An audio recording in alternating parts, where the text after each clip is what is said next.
Good evening, and thank you for joining us tonight on 207. I'm Samantha York. And I'm Rob Caldwell. Coming up, are you looking for gift ideas for someone who loves technology? 207's tech guy Rich Brooks is here with some ideas for presents that are not what you ever received from your grandma and grandpa. And Portland Press Herald music writer Aimsel Ponti joins us to preview upcoming concerts around the state ahead of the holidays, including a rock orchestra by candlelight. But first tonight, for more than 50 years, Paul Mayewski has packed his bags full of scientific equipment and headed to places that are cold and barren. He is a professor at the University of Maine, a climate scientist, and until recently was the director of UMaine's highly regarded Climate Change Institute. These are challenging times in the U.S. for climate scientists. President Trump says climate change is a hoax. Paul Mayewski, who has studied this subject for all of his professional life, says climate change doesn't care what humans think. It is real, it is happening, and we need to understand it better. Professor Paul Mayewski has traveled dozens of times to do research in some of the most remote places on Earth, from the Arctic to the Antarctic, from Greenland to the Andes to the Himalayas. Starting where it's slow. Not messed up. Much of Mayewski's work has focused on glaciers. By drilling deep into layers of ice and analyzing the samples, he and other scientists can get a picture of the past and determine what has happened to the climate over centuries. In recent years, he's also focused on what can be learned as the planet warms and glaciers melt. Those glaciers have been capturing things that we've been putting in the atmosphere for literally thousands of years. Well, even before the Industrial Revolution. And those things are beginning to melt out right now, and some of them are toxic. We're trying to understand what the impact is for ecosystems and humans that get their water directly from these places. His scientific curiosity and his research have been shaped to some degree by the changes Mayewski sees happening out in the field. It's rather interesting to have started in a field where we were drilling into ice to find out what was going on in the past, and now all of a sudden to realize that these glaciers in much less than a lifetime are melting so much that what went into them is coming back out again. You've been doing this kind of work for more than half a century now. Mm-hmm. Does it still get you excited? Are you still revved up when you go out into the field? Absolutely, absolutely. Being in the field, in particular with students, is a fantastic experience. It's just as if you were starting over again every single time as you look at these students and see the way they change during the field season. Mayewski recently stepped down as director of the Climate Change Institute at the University of Maine, a position he'd held for 24 years. He says he never intended to stay in the job that long and was ready for something new. But he acknowledges that the Trump administration's policies toward climate change have made the job much more difficult. How do you feel right now about how the United States is addressing the issue of climate change? I guess the mildest way to say it is very disappointing. It in many ways is the equivalent of saying that what science has done and discovered in the last half century is unimportant. The Trump administration has, among other things, reduced funding for climate research and curbed and sometimes cut off access to scientific data. In a speech to the United Nations in September, the president called climate change the greatest con job ever perpetrated on the world. If you don't get away from this green scam, your country is going to fail. And I'm really good at predicting things, you know. They actually said during the campaign they had a hat, the best-selling hat. Trump was right about everything. When you look at our situation with respect to the rest of the world, we're really alone. Literally everybody else believes that climate change is important. It's not even a matter of believing it. It's happening. You can experience it on a daily basis. You and I are sitting in a room where there are hundreds of scientific journals on the bookshelves. Nowadays, a lot of the information is, of course, online. The Trump administration has said that the term climate change should be removed, and it has removed that term from federal websites, urged that it be removed from academic websites and so forth. How does that make you feel when you hear that the term climate change has been removed from what should be objective scientific research databases? It's remarkable. that would have ever happened, that it could happen this fast. And the implications are very, very terrifying. Mayewski says because of the administration's policies, climate researchers in the U.S. will turn to working more closely with scientists in other countries. Because it's important for us to be connected with places, organizations, people who are able to function in a world in which they actually understand climate change exists. You, of course, work with and communicate with climate scientists in other countries all the time as part of your job. What do they think of what is going on? Most of them are very good friends. So I think they feel very sorry for us. And we were the leaders. There's no doubt about it. Graduate students wanted to come to the United States to be involved in science, engineering, and now they're afraid to come. And this is no longer going to be the place that they want to be, unfortunately. One of the consequences in the change in federal policy is that there is simply less government money supporting climate change research. How much of an impact is it having on what you and your colleagues are doing? It's a different world. It's unbelievable that this could have happened so fast. And it's terrifying because climate change could care less what a country or people think. It just happens. And it has been happening throughout Earth history, there's no doubt about it. But we are currently in a period in which climate change, because of our activities, greenhouse gas rise, it has increased at a rate probably unsurpassed, certainly in human history. I know you said in an interview 2 years ago, 2023, that you were an optimist regarding addressing climate change. Are you still? I am. I'm an optimist. You have to be an optimist if you continue to want to have the quality of life that you have, for one thing. But I think it's important to be an optimist because if you're a pessimist, you're not going to solve this problem. Just this week, it was reported that the U.S. Environmental Protection Agency has removed from its website certain references to human-caused climate change. In an email to the Washington Post about the deleted information, the agency's press secretary said, quote, "The Trump EPA is focused on protecting human health and the environment while powering the great American comeback, not left-wing political agendas." She added that the EPA, in her words, no longer takes marching orders from the climate cult. We'll be back in a moment with more of 207. More than a dozen times a year, Rich Brooks from Flight New Media in Portland joins us here on 207. He's our tech guy, and when he's with us, we always talk tech. But one of my favorite segments is the one we're going to do today. We've done it for several years now. Gifts for Geeks. Rich is back with us. This is for friends, co-workers, people maybe you don't even like that much, but anyone you need to give a gift to who's kind of got a nerdy bent. So let's get to it. You've got a whole bunch of ideas for us, and we're going to begin with some gifts that are AI powered.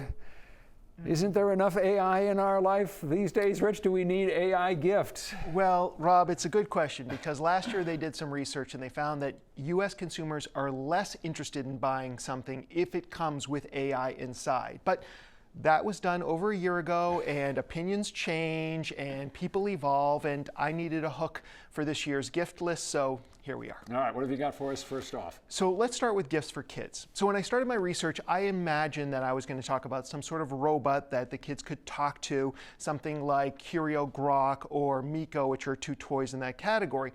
These are basically like LLMs, large language models like ChatGPT that are just basically stuffed into a robot or into a plushie that the kids can talk to. But as I did my research, I started to get, I'll say, a little creeped out watching these videos because, you know, I don't want to say anything about my upbringing, but in our generation, often TV became the de facto babysitter. Yes. And for our kids, it was iPads. And I'm afraid that it's going to be AI toys for the next generation. And we've seen stories about adults who form problematic emotional connections to AI, and also AI going off the rails. And we're talking about young kids who might be heavily influenced. And the last thing I want to do is be responsible for an entire generation that imprints on a plushie doll. So with that being said. So with that as a caveat. Yeah. I did find a toy I can get 100% behind. It's called Pixicade. And it takes your child's drawings and turns them into playable video games. Now that doesn't mean if they draw a picture of a car, suddenly they're playing Mario Kart or Grand Theft Auto. There are a certain number of game styles you can choose from, including a Pong and an Angry Birds clone and map makers or maze makers. But even within that, there's a lot of creativity for the kids, and it becomes this really interactive 1 or 2 person video game. And it's very affordable. It starts around $30 or $40. You'll find it online. All right, that sounds like something cool for the budding programmer or artist. What else did you uncover? So maybe you've got a very big bird lover in your group, and so for those people, I found the BirdFi Feeder Pro 2. Which is an AI-powered bird feeder. And there's a lot in this category, but I really like the BirdFi one because it didn't require a monthly subscription fee, so that was nice. It has basically a bird feeder with 2 cameras, one for wide angle, one for portraits, nothing about selfies that I could find. But as the birds come, it will identify, using AI, it will identify up to 6,000 species of birds. It will send alerts to your phone, it'll live stream these videos, and you can store it for free 30 days in the cloud, or you can store it locally with a little micro SD chip.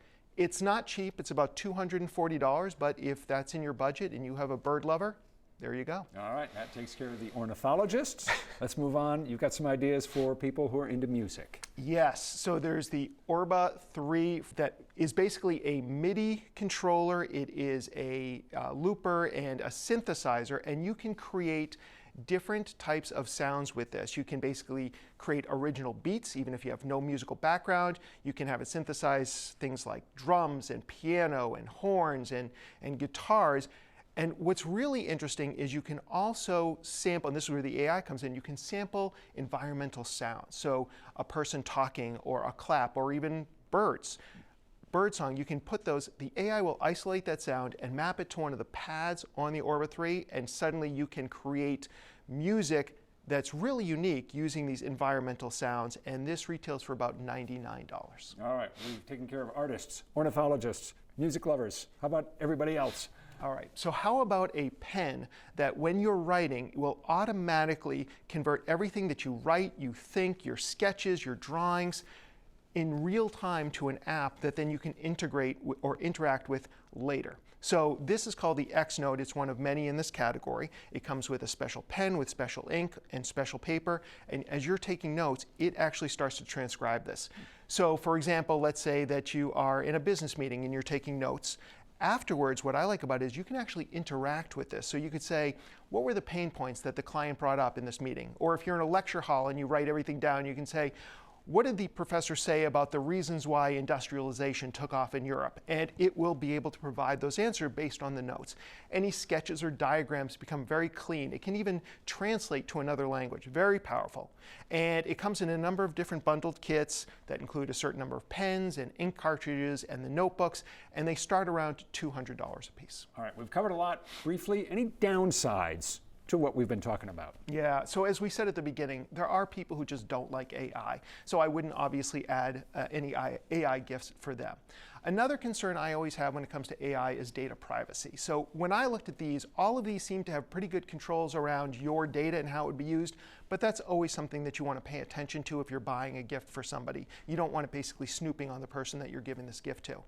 And the third concern I always have is on subscription fees. And I tried to purposely choose ones that didn't at least require this, but many of these tools do have a monthly or an annual fee. And the last thing you want to do is give a gift that's just going to cause people to have to spend a lot of money to use it. All right, you're the tech guy.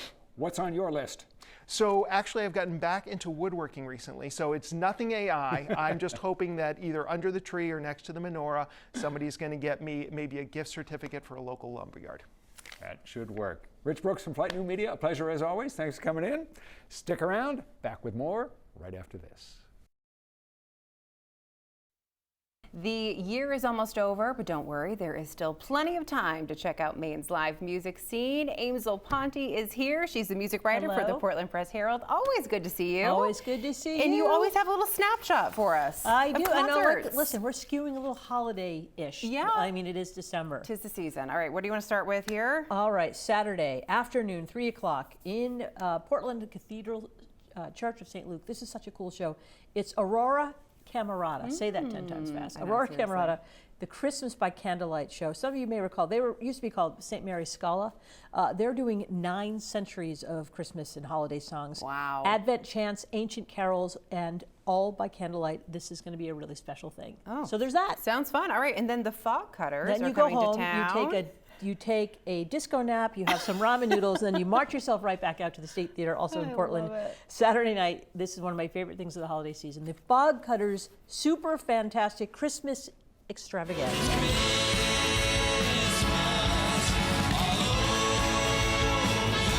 Huge big band, multiple singers. The guest vocalists are Gina Olivia, who I talk about a lot, Mr. Handsome USA, Zach Jones, Natalie Michelle, Sarah Riley Richardson, one of my other favorite singers, Rachel Doe, and MC11, better known as MC Saint Nick. This is one of the coolest shows. So they much draw happening. a huge crowd. That's going to be a blast. Love it. All right, and then we have the P-Dank Xmas 11. Yes, that's around the corner. This is more your cup of tea, and who does not love Ryan Peters, a.k.a. Spose, the king of Maine. I couldn't imagine back then you would ever let this. Yes, Maine rapper Spose. It's his annual show holding court with a bunch of his friends. Whole party vibe at Aura. That is also going to be awesome. I think that's close to selling out, so don't sleep on tickets for too long. Good time. People Page love Spose. All right, so we have the Celtic Christmas with Coig. We think. Yes, and Screaming Orphans. I can say that one. Yeah, this is such a cool show. This is another Saturday night event, this time up in Bath at the Chocolate Church Art Center. I'm so excited. I'm tripping over my words.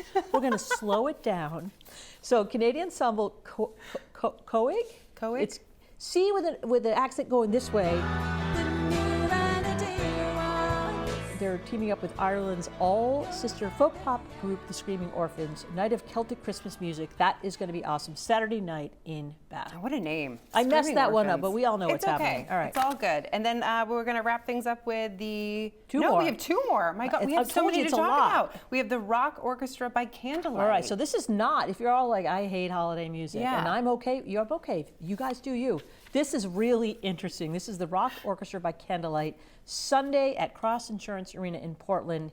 It is, again, with the candles, candlelight setting for a performance that's a cross-section of rock and metal with a haunting aesthetic. The Rock Orchestra by Candlelight features 14, wait for it, classical musicians bathed in candlelight, performing the music of, not limited to, but including Metallica, AC/DC, Rolling Stones, Rage Against the Machine, Cranberries, etc. I've seen YouTube clips.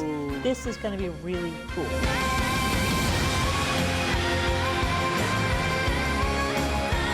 So there's nice. I've always wanted to go to a candlelight show too. I feel like they'd be different. I agree. All right, and then we have the Sons of Serendip holiday concert. That is Saturday the 20th at the Booth Bay Opera House. It's a classical crossover quartet.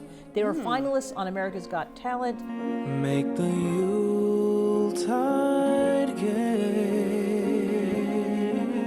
These fellas know how to sing. I'll just leave it there. Trust me, their vocal, Hark the Herald Angels Sing, Leonard Cohen's Alleluia, and many more interpretations of pop and classic holiday songs. That's going to be really lovely. All right, I know we just threw a lot at you guys, but I'm not, we done. have lightning round. Lightning round. We have more. We're ratcheting it right back up again. Here we go. Friday and Saturday night this weekend. Stone Mountain Live for Christmas. That is really lovely in Brownfield. On the 19th, the Pine Tree Flyers at the Dance Hall in Kittery. The Milk Carton Kids Holiday Show, December 19th, back at Stone Mountain Arts Center in Brownfield. On the 20th, the Lunasa Irish Christmas. This is a lovely show, Camden Opera House. The 21st at the Hill Arts in Portland, the Magic 8 Ball, Winter Solstice Concert, and Vigorous Tenderness, the Winter Solstice performance for the first time ever on the Mid-Coast on the solstice, the 21st of December, Maine Maritime Museum in Bath. This is so cool. Love it. And so yay. Time. Nobody complained about not having anything to do because there is plenty of music to And when check you go out. to all these shows, buy all the merch, especially the local shows, because they could really use that push. That's so, good tip right there. here to help. All right. Happy holidays. Always good to see you. And we'll see you again soon for our holiday edition anyway. So, all right. If you want to learn more about everything we just talked about, just head to the 207 section of our website and app, and don't go anywhere. We're back right after this. Thanks so much for joining us tonight on 207. Hope to see you right back here tomorrow.